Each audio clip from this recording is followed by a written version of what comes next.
What's up, Ravens fans? It's time to hear from you guys in our Ravens mailbag segment. It's almost a week away, the draft is, and Ozzie Newsome's going to be on the clock before we know it. And so there's lots of questions, as you would expect, about the draft. And the first question today comes to us from Facebook. It's from Chris Santamaze. And the question is, considering we have a lot of question marks on the offensive side of the ball, which should be the #1 priority, center, right tackle, or wide receiver? Fans are going to like my answer on this, and it's wide receiver. You're just playing to the popular vote right there. No, I think it's true. I mean, the Ravens went into this offseason saying they needed to help Joe Flacco. And how do you help a quarterback? Give him as many targets as possible. Right now, the only wide receivers that had more than 7 catches last year are Mike Wallace and Brashad Perryman on this roster. They need more targets now and in the long term. I mean, Mike Wallace is going into the last year of his contract here.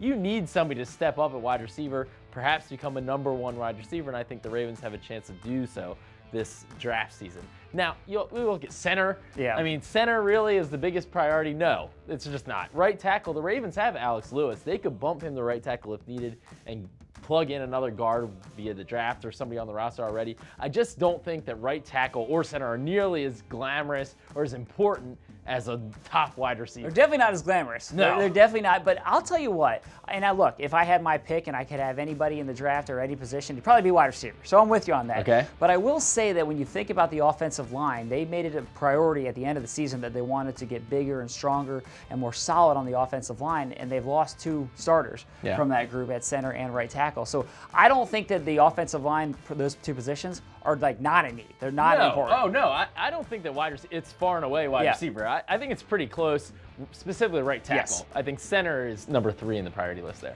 All right, the next question, this comes to us from Twitter. The question is from Wayne Towns 4, and the question is, could the Ravens draft a solid outside linebacker to replace Elvis Dumervil, such as Haason Reddick? He's from Temple. Yeah, I do think they could draft a outside linebacker to replace Elvis Dumervil. I just don't know that it's Haason Reddick. Maybe it is, but he's somebody that has been flying up draft boards during this pre-draft process. It makes me nervous whenever that happens. It makes me nervous. I mean, he's somebody that, you know, from the end of the season, now all of a sudden it's the combine and the pro days, and when a guy's not playing football, now he's flying up boards. Yep. Now, what we don't know is where he was on the Ravens board before this process. Maybe he was high already, and this is not necessarily a big change. Right. But it seems to be that he's a late riser, and the late risers often tend to scare me. Some other guys at outside linebacker who could fit that solid, you know, description that they talked about right there. I think Takk McKinley from UCLA could be that guy. I think Derek Barnett, if he falls and is there at 16, he's somebody that he's not a late riser. He put up all the numbers throughout his entire career, and I think that those are some players who could be options at 16. I like when the tape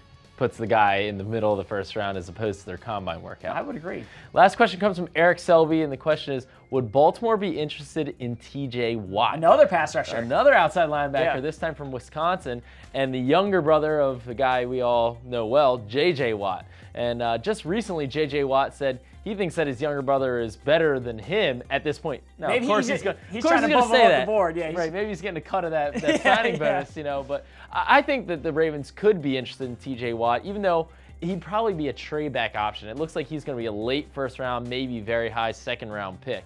I mean, this guy is talented. Maybe he's not as talented as J.J. Watt right now, but put up 11.5 sacks this past year at Wisconsin. I mean, the guy's freakish athletically, just like his brother was. So, and he stuffs the run pretty well too, which is very alluring to the Ravens. So I think he is a guy they could be interested in, but a trade-back. All right, so those are all the questions we have time for today, but we love to hear from you guys, so send in your questions on social media every single week using that hashtag #RavensMailbag.